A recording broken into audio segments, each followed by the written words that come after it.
મંત્રી કૌશિક વેકરિયાએ કોંગ્રેસના ધારાસભ્ય પર નિશાન સાધ્યું। કોંગ્રેસ લોકોને ગેરમાર્ગે દોરતી હોવાનું કૌશિક વેકરિયાએ જણાવ્યું। કૌશિક વેકરિયાએ કહ્યું, ખોટા લોકો ગેરમાર્ગે ન દોરી જાય તેની કાળજી રાખવી। 40 વર્ષનો હિસાબ માંગો, છેલ્લા 3 વર્ષનો હિસાબ આપવા તૈયાર। અમે બોલાવીએ, પૂરું કરાવીએ છીએ, એનું સર્ટિફિકેટ જનતા આપશે।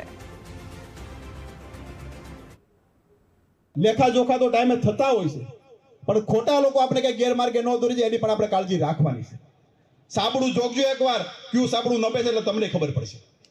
હું તો જાહેરમાં કહું છું, 40 વર્ષનો હિસાબ માંગો અને છેલ્લા 3 વર્ષનો હિસાબ આપવા માટે હું તૈયાર છું। ભૂતકાળમાં કોંગ્રેસના પણ ધારાસભ્યો હતા, એમણે શું કર્યું એનો પણ હિસાબ માંગજો। અમે ટાઈમે હિસાબ આપવા માટે બંધાયેલા છીએ। અમે બોલવી પૂરું કર્યું છે, એનું સર્ટિફિકેટ તમારા લોકોએ આપવાની કોઈ જરૂર નથી। આ બેઠેલો અમારો મતદાતા, અમારો ખેડૂત આપશે। તેમને ભરોસો છે આગામી દિવસોની અંદર ઘણા બણગાઓ ફેંકવા માટે આવી રહ્યા છે, પણ એ ગપગોળા સીધા બારોબાર વેચાય ને એની જવાબદારી તમારી છે।